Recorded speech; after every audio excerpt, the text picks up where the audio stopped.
Hi, my name is Linda Carol Brewski. I was born in Littlefield, Texas, a small town 35 miles west of Lubbock. I was one of millions of babies called baby boomers born in the 5 years following World War II. I was lucky to have grown up in a loving Christian home with my parents and my one younger sister. My mom was a stay-at-home mom who believed that her girls had to learn the skills of homemaking from an early age. So as soon as we were big enough to do so, she had us standing on a stool to iron the clothes and wash the dishes. One thing I always enjoyed was watching my mom cook. I would stand beside her and watch as she measured out the ingredients for a cake or made her great fried chicken, mashed potatoes, and gravy. Oh, and by the way, back in the old days, we didn't go to the grocery store and buy packages of chicken already cut up or countless packages of frozen vegetables. Only whole chickens and fresh vegetables were available, so I watched my mom butcher the chicken and prepare vegetables straight from the field before she cooked them. By the time I was 12 years old, I had mastered her techniques. I discovered my love for cooking early, realizing the joys of the family sharing meals together, and also that preparing food is a personal way of giving of oneself. I've realized through the years how much food triggers wonderful memories. Picnics, church socials, family gatherings, and times with good friends often take place around food. Different foods bring back very special times in our lives. Family traditions are also passed down through generations through food. My mom was one of 9 children. All her sisters were wonderful Southern cooks. None gourmet, but masters of good old comfort food. Long before I was born, many weekends, several of them would visit my aunt's house for dinner. Story has it, one weekend she prepared a simple dish, most commonly known today as goulash. Someone commented on how good it was, and she replied, "Well, we're so poor, it'll have to do."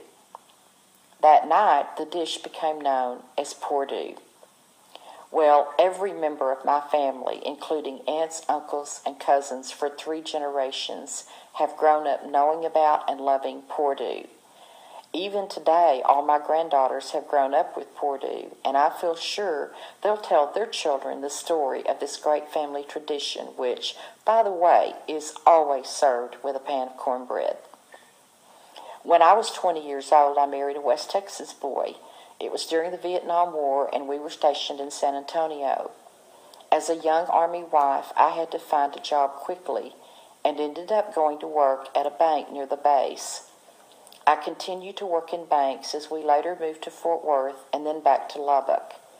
After 8 years of learning every aspect of banking and lending that I could, I was promoted to a mortgage loan officer, a position that was most often offered only to men. Also, at that time, it was unprecedented for a woman's salary to be even close to what a man was paid.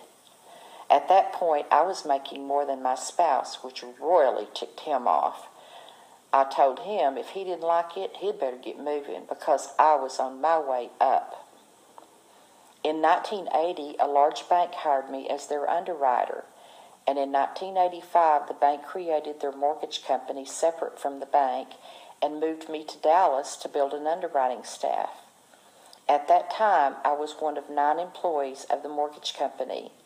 When I left that company, today known as Bank of America, I was vice president in charge of credit policy for a company of 4,000 employees, in charge of 150 underwriters in 3 locations across the country, and I was the only original mortgage officer who was still with the company.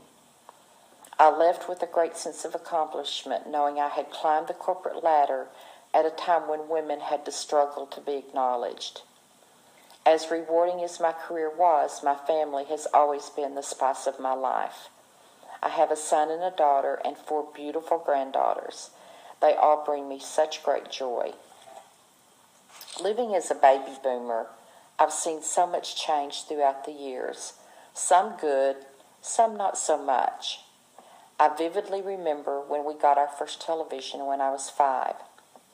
There were no colored TVs back then. Oh, I was so excited when I saw my first Howdy Doody show. The picture was fuzzy, but we didn't mind. As children, we didn't watch much TV because our parents didn't allow it. Instead, we ran up and down the neighborhood with our friends, playing kick the can and many other games. It really hasn't been that many years ago that there were no computers, fax machines, or cell phones. Today's generation cannot imagine how we existed, but truth be known, the quality of our lives was so much better back then. Childhood obesity, use of drugs, teenage pregnancy, and broken families were not major issues. Divorces were rare, and people actually stood up for what they believed. Families spent quality time together, and people worked hard. They believed in an honest day's work for an honest day's pay. Children were taught from an early age the value of $1.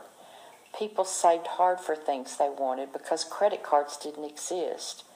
Bankruptcy courts were not needed because people did not spend beyond their means. Yes, those truly were the good old days, and I miss them.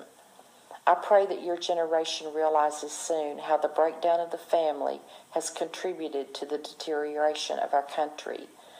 Many times I've heard someone say, I learned so much at the knee of my parent or my grandparent. That's because we used to listen to the stories and advice our previous generations passed down to us. I hope and pray that as you start your families and your careers, that you will implement some of the practices from my generation. Make it a priority to have family meals together with no cell phones allowed, of course.